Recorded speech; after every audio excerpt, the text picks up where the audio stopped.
look who the cat dragged out. And guys, it seems like forever, to be honest, but I think it's safe to say this is going to be interesting, so to speak, in the next, if it's 30, 40 minutes, 20 minutes. We'll see how long I can get this video out. But first things first, thank you guys on the 400 followers. It's been a crazy journey.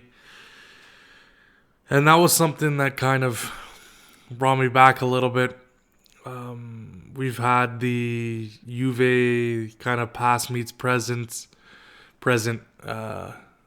edits that have been coming out. Obviously, we had David Trezeguet and Gianluigi Buffon. Obviously, today was his 650th Serie A match, and I thought it was fitting to release that one. I think we'll do them every couple days or every other day.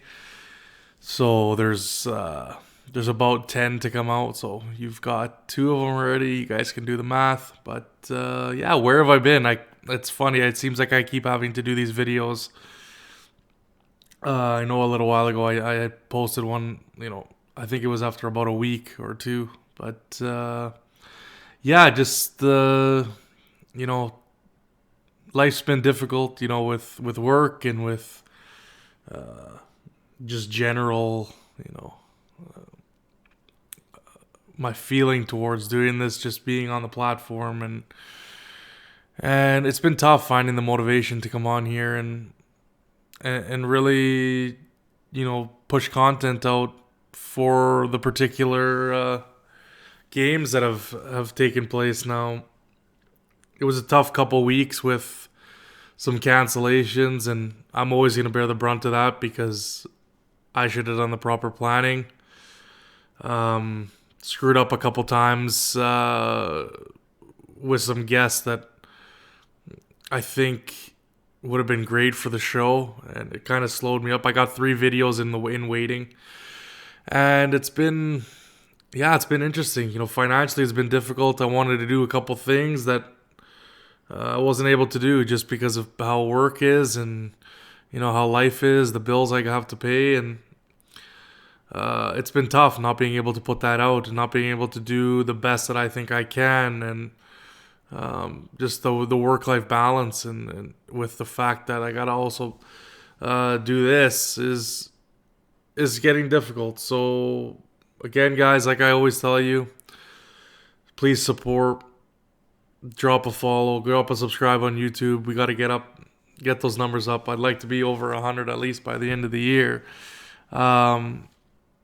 Share, retweet, that does wonders for me. And if it wasn't for you guys, I really wouldn't be in this position now as it is.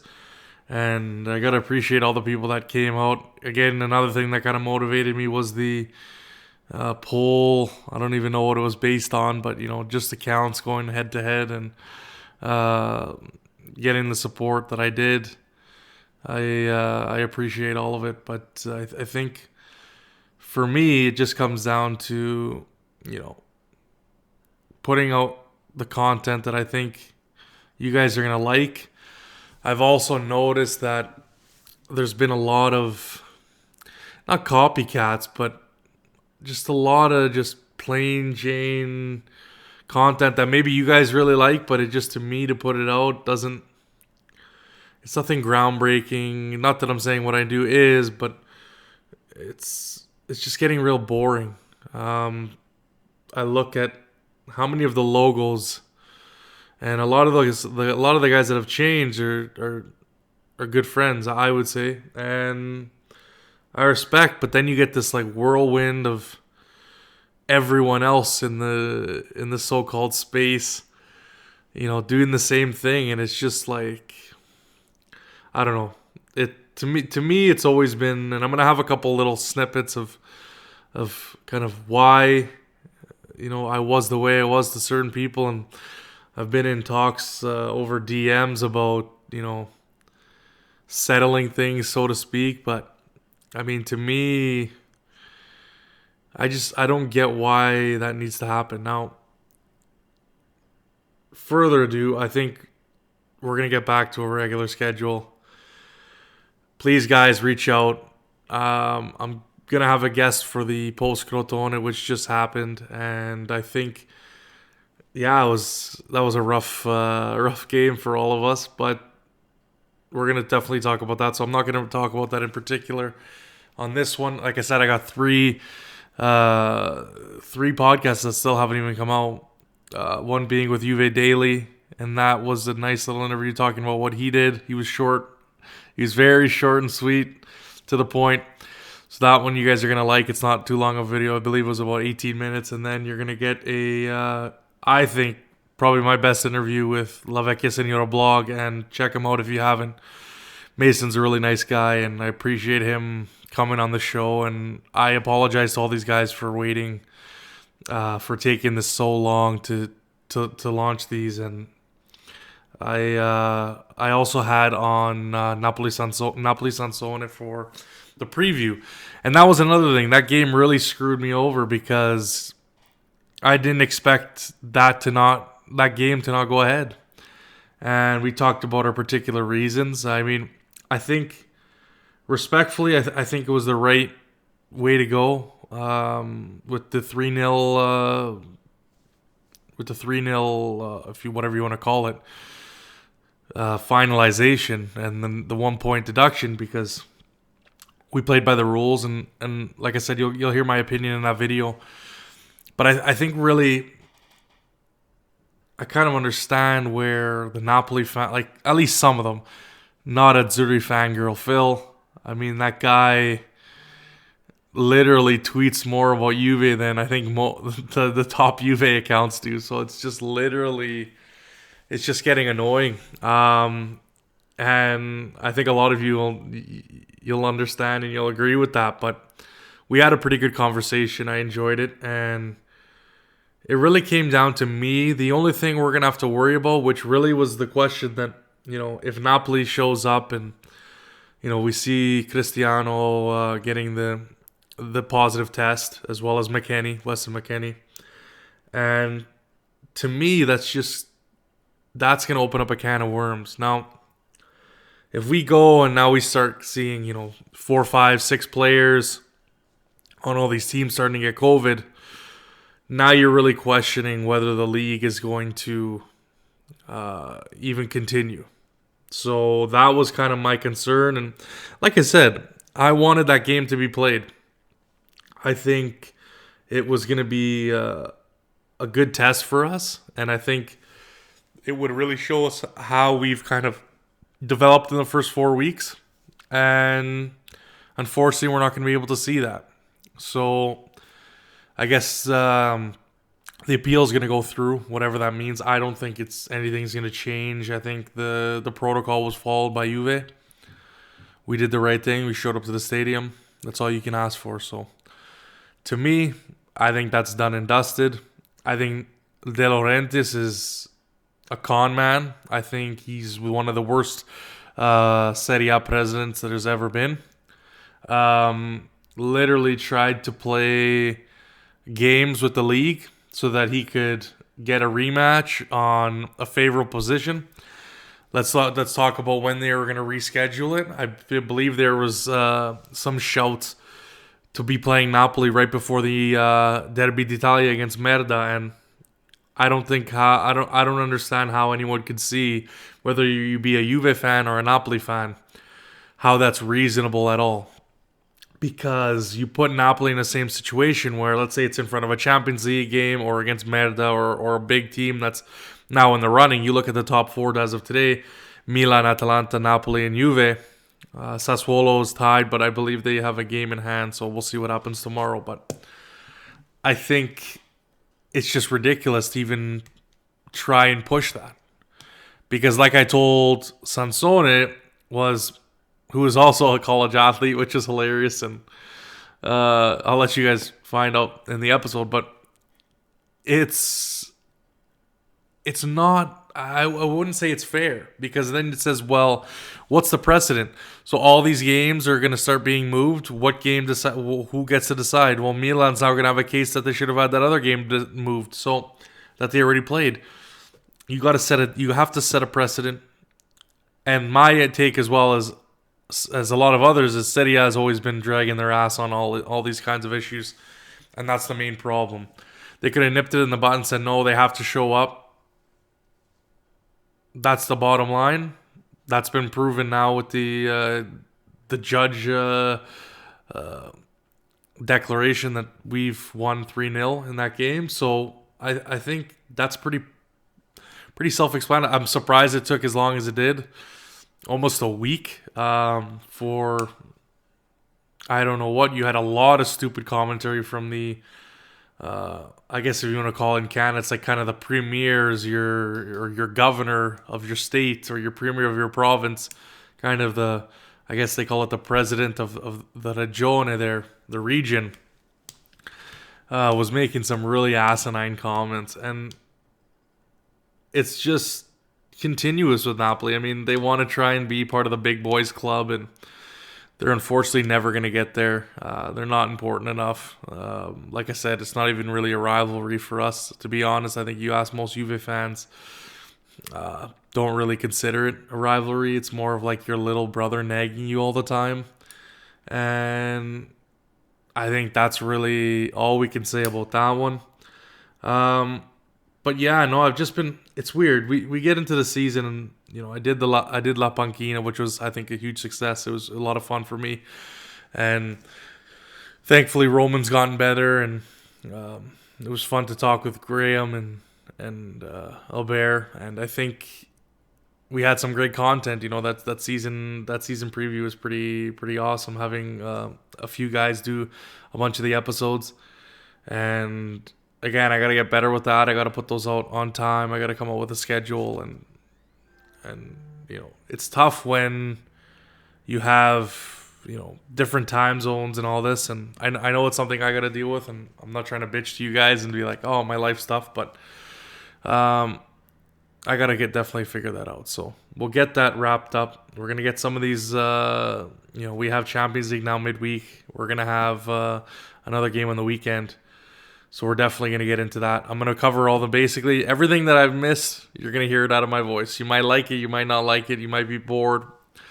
But apparently you guys like this news kind of format, and you like to hear, the opinions about it. I mean, I guess that's what draws you to someone else's channel. But to me, I've been noticing on this platform that we get into these same narratives, and maybe that's why my motivation level has also been down, because it's kind of like, I call it the 5 stages of Juve depression. And, we get into these phases of denial and then anger and then acceptance. And then we just keep rolling it again. And you have these certain accounts that, and like I said, it's not like that I'm getting offended that they're calling people doomsday Juventinita or not. Because really, it's like that phrase is just being thrown out now like willy-nilly, so it doesn't mean anything anymore. But it's just like, we get these accounts that like want to play devil's advocate all the time. So when it's Chiellini's playing, you're playing horrible, or he's injury prone, and that's obvious. There's always this backlash of like, oh, here's the doomsday, everybody like just have to come out. Oh, we sell. That was another big thing. And I get into these discussions where I'm just like, if you're literally just pumping the same thing, and I guarantee you go on these threads and these profiles over the years, it's literally the same thing being said after every transfer window, after every Champions League loss, after every shocking performance. It's literally the same script. I think to be even keeled and to kind of understand the situation is kind of where I like to sit on the fence. And when Juve plays bad, like, there should be no problem. You look at the shareholder meeting, and I'll get into that in a little bit after I blast out all this news, because I want to try and get it off as quick as I can, and then we'll get into some more specific topics. But obviously talked about the Napoli one right away, but we get into these situations where it's like, just be honest. Like, you're allowed to say that we made a mistake. You're allowed to say that Juve didn't make the right decision.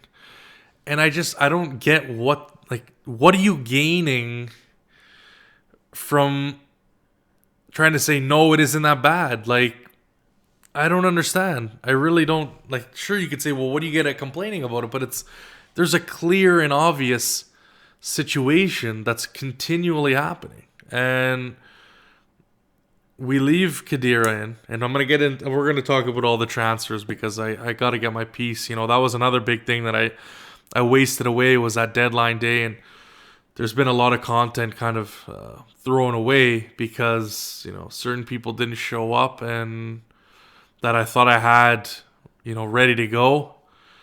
And there's a certain someone who I thought, you know, I had brought on for the first time and then doesn't show up in the final hour. So we'll see. We'll see what happens, but I'll definitely get my opinion on that because, you know, there's a lot of like different thoughts on who's come in and who really belongs, who doesn't. There's still Kadir on the books. Yeah, I'll say it right away. He's still on this damn squad. And there's still a bottle of champagne that hasn't been cracked because he's not gone yet. So waiting for that day, whether that's at the end of the season this year or not, we'll have to wait, I guess. But yeah, that's been tough. But let's kind of go through. We'll get through the news now. And again, it's going to be a long list, guys. Just because I've been away for so long, and I just want to get kind of my opinion out on some of the things that have happened, even in the days before the transfer market closed, the transfer deadline day, as well as after. Kick it into it first. We look at the Morata, you know, signing. It was quite clear that Morata was available, but also was the choice of Pirlo over the Dzeko deal, which was moving way too slowly, and you could tell that there's too many moving pieces to kind of get there. And I think it was a pretty interesting deal where we get the possibility of a 2-year loan, and then I believe it comes down to, let's say, around 40 million after those 2 years. So again, it's going to be interesting. We'll also get into the first 2 games because I don't have any and I want to say sorry to Felix for kind of getting that one off way too late. Might as well. We're kind of in a tell all questions and answer kind of period. So sorry about that for getting that way too late, my friend. Right before the game there, but it's just tough. Sometimes it's just not in it. You're tired. You come home from work. You're working outdoors, and we just, you know, it's all me. So it's not like I'm getting, you know, editors and this and that are getting it prepared right away. And I just want to be honest and, you know, tell you guys how it is, right? We look at what happened with the, you know, Douglas Costa and move, and how that was kind of, you know, a lot of rumors, and now all of a sudden he goes to Bayern and on a loan. And I think the main theme of this transfer window is going to be what happens in the coming year. And there were some comments made by Agnelli that I wasn't really, you know, I don't think it was I think it was an okay general shareholder meeting, but I don't think it was too strong. I think there was a lot of things that were really just excuses and garbage statements that don't mean anything, and just based on the actions of the past. You know, I talked to someone recently about even the ticket increase, and they were saying that the 3 million is worth more than a negotiation with Adidas or Jeep, which is our own brand, which we could increase even more if we wanted to. This capital increase was really the only thing that saved our ass. And I think they knew we were screwed, because we're going to get into that number, and I don't want to get too far ahead of myself. And again, I'll try and move through these as quick as I can. But look, Cavani, that somehow came back. He goes off to Man U. And then the whole kind of this whole Suarez situation, again, that was kind of around the same time. And again, just shows how fiery and how, how not how easy it is to just not have our wits about ourselves, and the Italian media, and you look at the other clubs trying to take us down. So I can understand why you guys, like, you look at certain situations that happen with IFTV and stuff like that. I can understand why you guys get mad, because and actually there's something with their video that that's gonna be posted on Twitter, a small clip, and I gotta agree. Like I said, I have no problem saying it how it is, when it's wrong, when it's right, myself or others. So you don't have to worry about that. I get what the criticisms were, even though we've discussed about them. With the whole the situation that happened a little while ago, but to me, off of a weather app or something like that, that's where this rumor that Juve had a hand in this false exam, which doesn't even help us in the end anyways, because we don't, and we get wrapped into this again. So I think it's just a lot of nonsense. We look at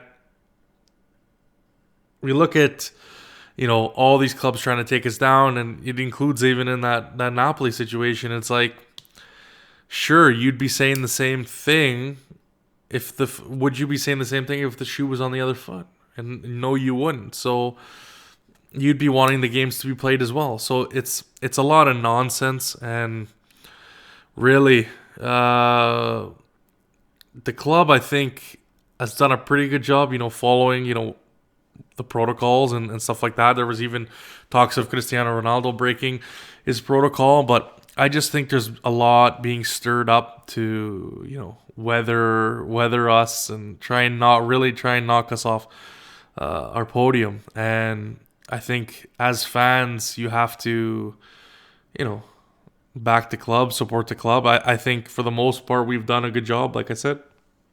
And really, there's been no fault of ours in any of this.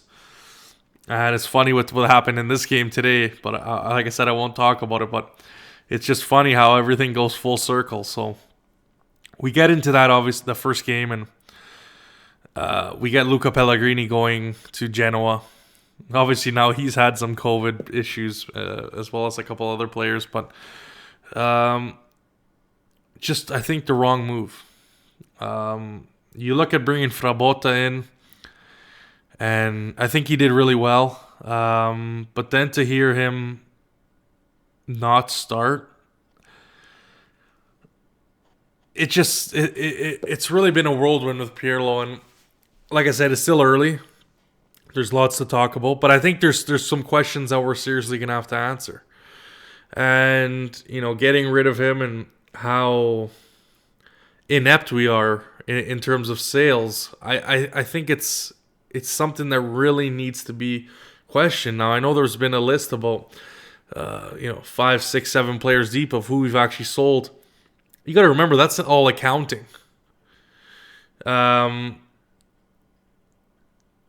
When we look at those people that have been the players that we've had, that we've sold, that are on those books, it's spanning a long time. And that's kind of why I don't like the transfer window, and that's why I don't like this financial accounting and this, the Artur deal. I think that's where you get a lot of these problems in a sense that teams can now, inflate things that shouldn't need to be inflated. We look at all of the, the different, the Bernie Madoffs and the Enrons and some other companies that have just been completely bullshit. And now we come up with some, systems that allow us to, make things look nicely. That's just the beginning of the end, in my opinion. You look at, we can talk about Man City again. I don't think there's really a need to, but really, just childish, stupid ideas that shouldn't even need to be really discussed. And then you get into these problems where some teams are getting favored, some teams aren't getting favored. So that is what it is what it is. It's gonna keep going on, but that's my 2 cents. Let's look at some of the 2021, 2022 kits have been anticipated. Kind of just the color schemes have come out. Looks like we're gonna get full and thinner stripes. How many stripes we're going to get will be defined, but hopefully it's going to be nice to get back to that. Then we have our away jerseys, which will be black with inserts to be defined. There could be some different colors in there. It was interesting to kind of see what La Bianconera had posted. And the third jersey with probably something with going to be blue and yellow, which is going to be nice to go back to. Finally, hopefully those are true. Like I said, they're usually bang on, La Bianconera. And again, I can't. They're definitely not fake news. I'll tell you that much. They are on the money, and they've even not gotten the proper credit in certain years. So I always like to bring them up, check them out on Twitter, and to stay up to date with all the merch and the Champions League gear and the regular training gear, because they usually have that locked up. So we get that, and I think that's going to be nice to go back to. Looking ahead, obviously, Andrea Agnelli sent a letter to the shareholders, obviously just before what had come, and that's usually done to kind of preface what you're about to say in your meeting. And financial situation is a priority. We're 89.7 million euros in the hole. Net. Not revenue. We're not looking at revenue. We're not looking at, costs. Net, we're in the red. And look, I mean, some people are saying it's not as bad as we think. I disagree. I've been invested in certain companies that have not done the right thing. I've also been invested in successes. And I almost chalk up my experiences very similar to what Juve's been. Early on when I was playing the stocks, researching, doing my due diligence, and you hit 10, 12 winners. Maybe not a lot of money, maybe some are a lot of money. And you win, and it's almost like, again, casino, anything you want to bring up, right? Same thing. You go to casino, you get on that hot streak, you start winning. And then your vision starts to get blurred and you don't think clearly anymore. And that's my kind of thoughts on Juve. We've won 9 years in a row. And we're really taking for granted the process. And then maybe you make a bet. And quite recently, for me personally, I have something that's at a pretty heavy loss right now. And again, what do you attribute to that? Greed, not really thinking about how things actually panned out, not looking at, the financials, thinking that maybe the news isn't correct, maybe saying, there's a lot of doubt when really there had to have been a lot of doubt because certain things were pointing to the negative. So look, a lot of fans, I find, act like we can't do a better job than what we're doing now. And if that's what you think, I think you're on the wrong squad. Okay, I'm not going to tell you to cheer for. I'm not going to say you're not a Juve fan. But if you come to your job at work, or you have a venture, and you're doing well, you're winning, and the next day you don't come to say what we did yesterday means nothing, we want to win more. And again, it's not like we've reached the pinnacle. We haven't got to the pinnacle yet. We're doing really well. We're winning Scudetti. How you want to consider those among the leagues, the Premier League and La Liga, and how difficult it is to win, that's up to you. But for me, once you win that trophy, it's over. It's done. It's on to the next one. Because you take it for granted. I mean, literally, a lot of these trophies that we've won, we haven't, not necessarily we haven't deserved, but there was teams that showed, I would say, more than we did. And now all of a sudden we act like, Sure, you've won on the paper. It's going to say Juve's won the trophy. But that doesn't mean that there's no more work to do to keep upholding that. And I find, what a lot of fans take issue with is the fact that our management keeps running into the same problems that all the fans are bringing up. And there's these other fans that are saying, "Oh, you guys don't understand. I'm the only one that knows how to read financials. I'm the only one that knows. Oh, you guys are all FIFA, Ultimate Team. That's all you guys know." It's like, look, if I want to be in a group of people, I want them to be honest, and I want them to, continually try and improve. We don't need cheerleaders. We don't need people to sit here and pat everyone on the back. If that's what you guys are used to and that's what you guys want to do, that's one thing.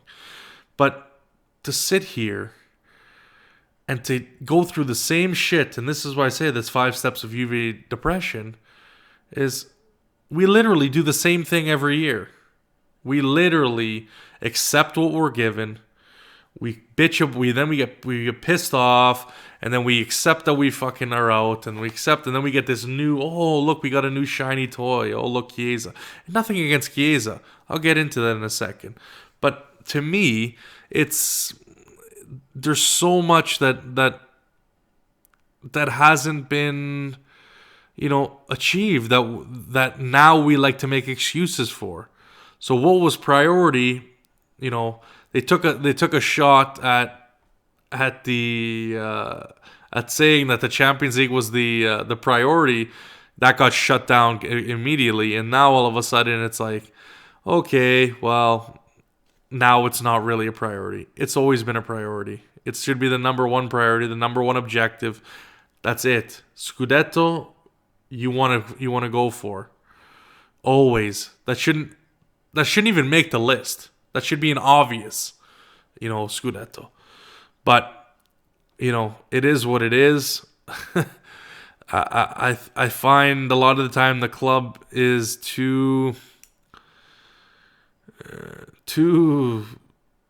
civil, and you look at what happened with Ferrari, over a year. They saw this great season come along, and sure, COVID affected. COVID's going to affect everybody, not just you. They took that for granted. And now this year, what's happening? They're in the dumps. So it just shows you how even if you're that close to the top, and I think they gave Mercedes a good run for their money in the last season, but it just shows you that nothing is guaranteed. There's hungrier teams, and you know what? Again, in the Serie A, we've been lucky that there's been no team that has had the balls, if you want to say it, to come knock us off our perch. Because there's teams that want to do that every year, and it doesn't stop. So you can't continually just taking breaks because you think it's too difficult. That's not how it works. And if that's how you think it works, then you're not in the right business. And it's literally. People want to say it's a business, but then they don't want to be treated like it's a business. So if we're saying Juve's turning into a business, then the fucking president, the fucking Diretta Sportiva, the fucking CFO, these guys all need to be held up to a business standard. Okay? And for 3 years in a row, we've been in the negative.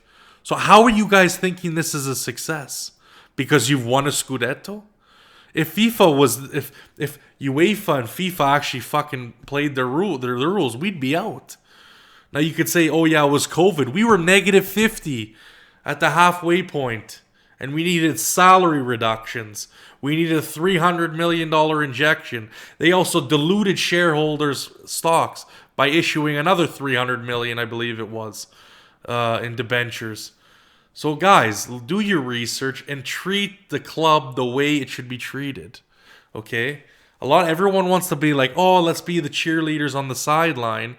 And then you get into anything, they want to be like, oh, treat them with a soft pillow. That's not how it fucking works. Okay, these guys are getting paid millions of dollars. Okay, they're in the positions they're in, and literally you're seeing the clueless, continuation year after year, of bonehead decisions. And then you have people defending Paratici and saying, "Oh, it wasn't his." He's the guy. He's the captain right now. Okay, him and Agnelli and Nedved and Cherubini. So don't take your foot off the pedal with these guys because we think, oh, look, we did something. We brought in Chiesa now. And literally we had to force players out by either paying them out or loaning them to then have them return in a year to have that money. So we not only are going to have to feel this pain now like we did because we couldn't get any extension of the midfield. There really wasn't too much in the fullback department, but we still needed to fix that. That wasn't covered. I mean, we're hoping in Frabotta, we're hoping in these youth players, but that's not guaranteed. And then we can't even upgrade the midfield the way we think we need it to be. You can't get a guy out like Khedira. Just pay the guy. Get rid of the guy. So we have that. And, Cristiano Ronaldo, 450 goals. I got to give him credit. Again, like I said, where's all these haters when I say good things about him? I post nice edits about him. 3 goals in 2 games. It was unfortunate, that he's going to be gone with this COVID. And I mean, I really hope he doesn't miss the Barcelona game. That's my hope because that'll be a big loss. Guys are going to have to step up. And I think it's definitely possible still to win without him. But that's a huge loss, especially with the goals he scored last year. Whether they're penalties or not, he still put them in the back of the net. So, with Pirlo, I think it's getting interesting. You look at the Sampdoria game, and we'll kind of cover that briefly now before I get into any more news. But we look at that game, and everything seems to be going perfectly, right?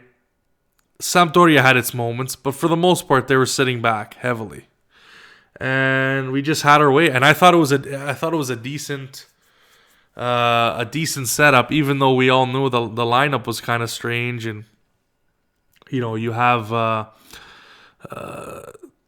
Frabotta coming in, and now Kulusevski's in. But I think for me, when it comes down to is then switching it up in the next game against Roma. Now, we look at Morata coming in, and all of a sudden, it's like he has to be inserted into the lineup. Now, okay, lots of people are saying, well, you know what's better. The club knows, the coaches know what's better. But you're telling me a guy that just came off vacation just gets signed, and that's the guy you're starting, and you flip everything around. You put Cuadrado where he was, and it's just, the line was way too high.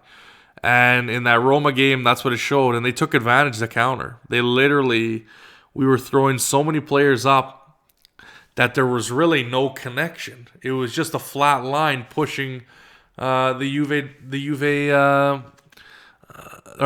Roma defenders. And really that meant that there was no support. And then you look at when Artur came in, and it was just black and white. But obviously not enough. Definitely not enough. So, look, we talk about these situations, and I didn't see a need for Pirlo to completely change things up. Now you could say, Daniel, we're experimenting. We don't have De Ligt. We don't have Dybala. Relax. I just think you need to have, today, okay, makes sense against Crotone. You want to experiment a little, get some players experience and whatnot. But in a game like Roma, and then like I said, we were lucky to not have to play against Napoli because we weren't looking good, and we see this this weird, change to have,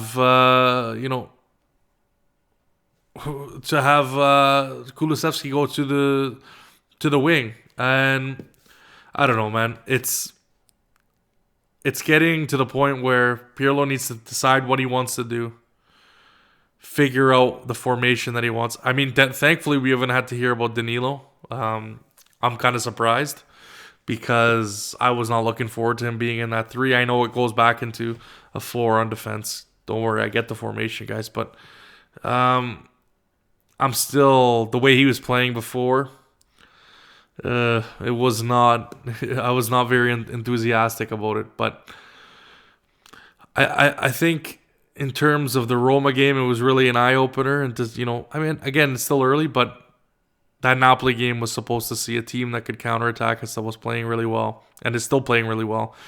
Just seeing how they smashed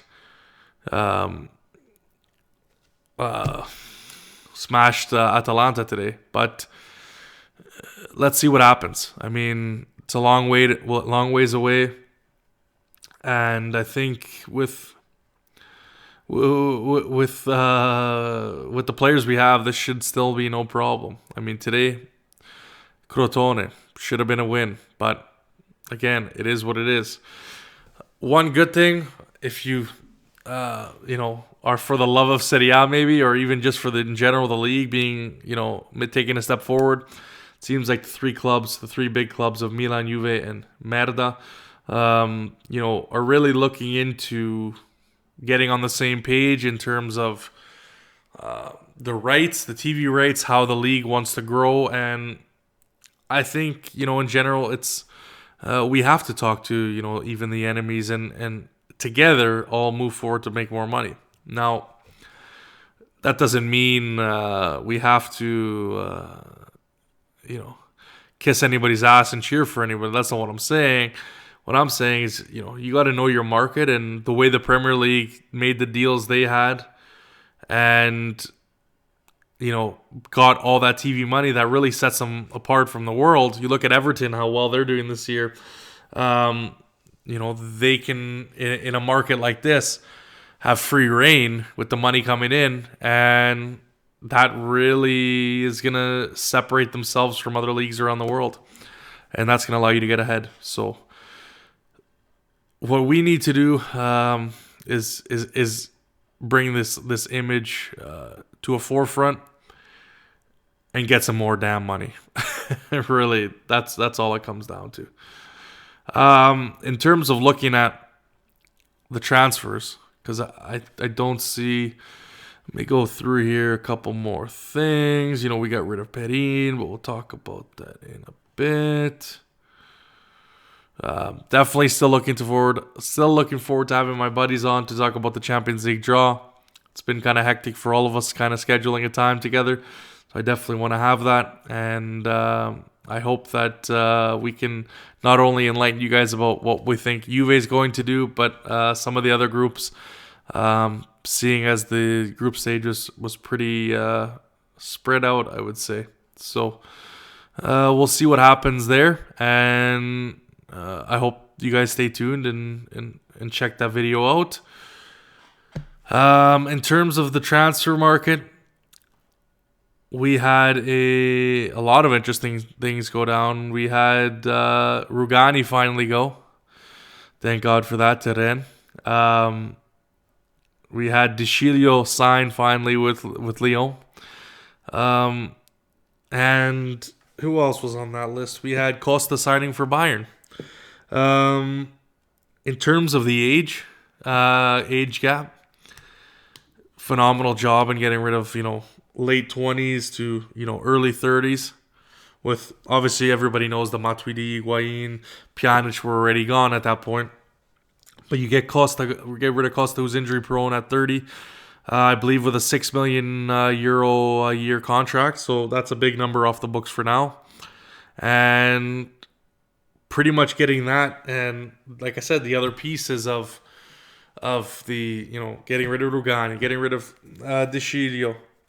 It allows us to then push to, make another deal. And again, the Chiesa deal, a lot of people were unsure of what they were gonna see. We look at the term, and I just want to get that up here so I don't lie to you guys. Where is it? Where did I put it? So the Federico Chiesa deal essentially becomes a 2-year loan again, and after those 2 years, obviously the first year being €2 million, second year being 8 million, and I'm curious. I want to know what we have against Fiorentina's president to figure that out. Obviously, the 40 million obligation. If one of the following 3 conditions occur, obviously Juve in the UCL both years. Chiesa plays, so to buy if one of the following 3 conditions will occur. Juve being in the UCL both years. Chiesa plays over 60% of the games in both years, and Chiesa scores 10 goals and 10 assists combined in the 2 seasons. But, that's that's pretty straightforward. Moise Kean joined PSG, which a lot of guys were, shocked or interested. Obviously, the Palmieri deal didn't come through. I thought that would have been a good piece to add, but I guess it didn't work out. We look at Douglas. Like I said, Douglas Costa goes to season-long loan. Hans Nicolucci Caviglia goes to Parma on loan. Di Chilio on loan, like I said, Lyon. And we have this, really, I would say, a lot younger squad. And I think that's in the right direction. Now, what you think about Chiesa? The only thing I didn't like about Chiesa is the fact that it's not necessarily a need. At least I don't see it. Now, Pirlo's going to want to play his team. You could kind of tell that he's going to use him as like a right winger / right wing back potentially, but I'm not. He's going to have to grow on me, especially after what happened today. Again, I don't think that was his fault. I think it was a stupid red card, but that shouldn't have been given. But great assist on the first goal, but let's see what happens. Kulusevski I've really liked. McKennie I think has done pretty good in a couple games, but took a little bit of a step back. But I don't see him as the the top pair. I think Artur and Bentancur need to get on the field before McKennie does, and that's just how it is. Morata I think is going to be the guy that we've been looking for, the number 9 that we've needed.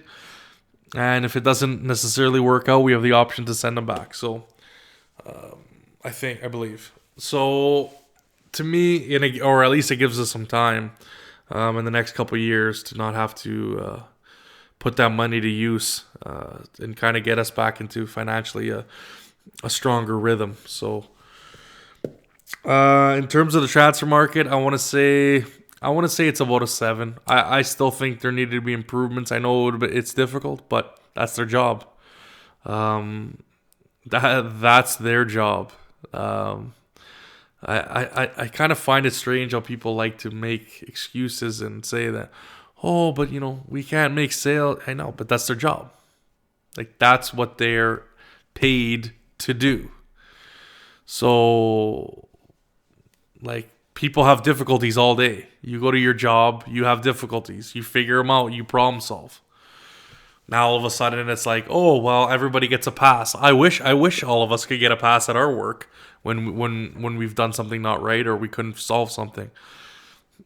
What is that all about? What makes it any different for Paratici? But again, like I said, I think it was decent.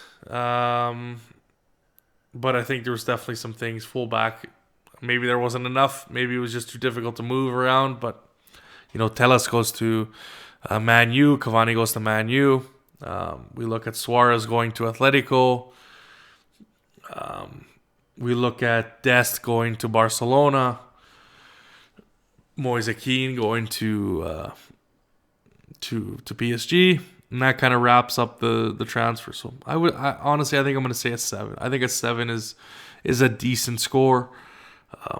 I like the fact that we got rid of a lot of these guys, but I also don't like the fact that next year, if we don't figure it out, they could come back to bite us in the ass and add all these extra. And now we're in the same scenario where we got to clear house again, and we got to figure out what we got to do. So hopefully they can show up, and these teams will maybe make a move for them. But what can I say? That's all we have to do for that right now. Then we had a story about Partey, Thomas Partey's dad or agent. Dad, who was saying that Arsenal was the bigger team. And you just gotta fucking laugh. Bigger than Juve with no Champions League wins. Not even in Champions League. I think someone forgot to remind him of that. But that is just priceless. Apparently it was over Chelsea. I think, moves like that it's just the way it worked. I think he would have been a good piece for Juve. Like I said, I've admired him at Atletico Madrid, but I think for the most part, I think Juve had their eyes set on War, and they didn't want to let go of him. Either that be for Arsenal or for anyone else, including us. So that's just the way it was. And that gets into the possibility, everyone's saying, well, why did we get Chiesa, and why not spend that money on War? And I just think the possibility wasn't there. And Lyon stated that clearly. They wanted more money, and we weren't going to budge. And I don't think any other of the clubs wanted to budge. They didn't see it financially viable. And that's the way the cookie crumbled on that situation. So I wouldn't get too excited on why it didn't happen or not. It just wasn't in the cards, and that I think is the bottom line on that. And thankfully the transfer window's done. I'm actually really happy that we don't have to deal with that. Sure, there's going to be Pogba talk. I heard he has an extension, or they have the first right of refusal, or they have an option for next year. We'll see what's going to happen. I still want to believe that he's going to come for free. That would just be awesome. Just be awesome. The fuck with Man U again. So that would be sweet. Obviously, we have to move on from that because that's it. There's no more moves to be made. This is the squad we're going to have. Thank God Khedira was off the Champions League squad list, because he doesn't deserve to be there. And I really hope that the two young guys that were, included, Frabotta and Portanova, really can make a difference if we need them. Because, again, it's going to be a long season. We don't know who's going to be out, who's going to be in. But I'm so happy he's not on the list. And I hope they just literally tell him to sit at home, don't come to practice, isolate the shit out of him, make sure nobody talks to him, and hope he's miserable for the next year, because that piece of shit deserves it. Because for a guy that's played literally no games in the past 3 years, can't even have the respect to have sat on a €6 million contract, and everybody's saying, yeah, but he signed the contract. Yeah, no, that's fine. But I can also say that I want his ass erased from Juve history. Could give a shit about the guy. Done in my books. And that's just that. I also have that right. So, sure, he can do whatever he wants. It's his choice. The ball's in his court. So it has nothing to do with me, what I call him, what anybody else calls him. The ball's in Khedira's court, because he's not going to get played. So he can decide how he wants that to be handled. And if not, it's going to stay the way it is. So don't expect to play much. Hopefully Alexandro can come back, because that's going to be a crucial. I know we had Bernardeschi back today, but you'll know what that means. In my books, at least. Obviously, big games coming up. I want to get those other videos out, like I said before, and make sure that I can make sure I can clear the gap, and that's kind of what I like to do, and that's why I don't just start posting. I do on some because I have no choice, with the Felix preview and stuff like that. But I really like to try and go in order and lay out a story for you guys to watch and have them somewhat relevant to the current events, because if you wait too long, then you're listening to stuff that really doesn't mean anything. But I'm going to try and get those out in the next couple days. And as well, we're going to have a great guest on for the post game, and I hope you guys enjoy that. But yeah, for the most part, the shareholder meeting, before I forget. I just think it was a mixed bag. I mean, he's saying all the right things, and then he's saying a lot of stupid things. Talking about fans, yeah, you're the one that turned the stadium into a theater. You thought that a $3 million increase was really, and some people were trying to justify that $3 million can be used for a lot of things, when we restructured our Jeep deal, which is owned by Exor, or a part of it is owned by Exor because they have a big stake in Fiat Chrysler, and could have increased $3 million on that deal, and you could have kept the seats in check. So what's the excuse? You miss the fans now. What do you miss? Going into a living room? Going into a library with people in it? Like, is that what you're trying to say? Stupid comment. Then he talks about Pirlo saying that, everyone's expecting, they're waiting for the first loss. No shit, they're waiting for the first loss. How naive are you of a president? Like, are you serious?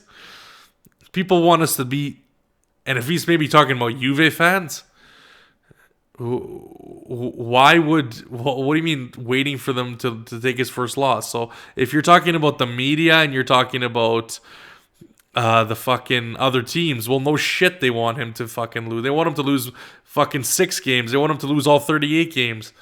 What kind of a stupid, naive comment? And, we talk about, I think he was right on about the protocol and the COVID shit, but look, 89.7 million euros. We were minus 50 at the December. If you go check the financials, what our net loss was, December 2019. It's not acceptable. It's not good enough. Like I've said before multiple times, their branding has been mediocre at best. They're these limited drops that really mean nothing to nobody. You look at PSG, exceptional job. They just dropped sneakers that sold out instantaneously.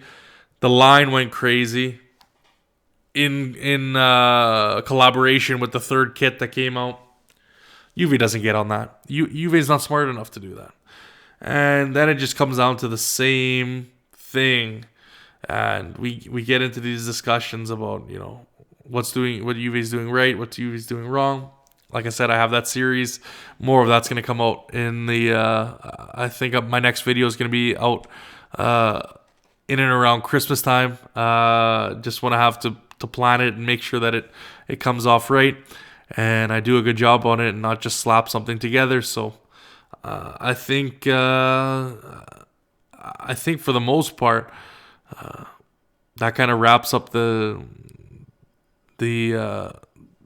break that I've had. And guys, again, I hope you guys can stick around with me again. Whoever has, I appreciate it. I hope you guys like the edits. Again, like I said, let me know to come on the show. Let me know what kind of edits you guys want out, because we can get that out to you. Because I hope people are actually using these and like putting them as their background and enjoying them. So I hope I hope you guys enjoy that, as well as the fact that we're back. So in a couple days, there should be I'm hoping at least 2-3 videos out by then. But yeah, just keep on me. If you guys really want the content, keep bugging me. But guys, thank you for all the support. Again, 400 followers, that's massive. I hope we can get to, keep going on the up and up. And someone has taken my trolling of Bobo the Clown off my hands. So thank you, Dino, if that's your actual name or not. If you're even watching the show, I know it's been an hour of rambling, but I hope you guys enjoyed this. Guys, send your questions in for the post Crotone Juve game, and yeah, see what you guys want to talk about on that show. I mean, for the most part, we're gonna cover the game, but if you have any specific questions, comments, concerns, you let me know, and we'll air it out for you. We'll air out that that anger, that frustration, if you had any. And yeah, you guys know the platforms: iTunes, Spotify, Podbean, Google Podcast, as well as Amazon. I believe we're on now. YouTube, as always, please get those subs up. I know we're like 60-70% of the viewers not hitting that subscribe button, and hopefully if you got into this portion of the video, I hope you do smash that subscribe, smash that thumbs up. If you're listening to this on iTunes or any of the audios only streaming, please leave a rating. Please drop a 5 stars. It's really easy to do that and give me the feedback I deserve or need. And yeah, like I said, it's just about motivation. The more the more you guys tell me, the more I hear what you want, the more we can make that happen. So again, as always, thank you guys. I appreciate it, and I hope you enjoy what's coming up. But as always, fino alla fine, Forza Juventus. Ciao guys.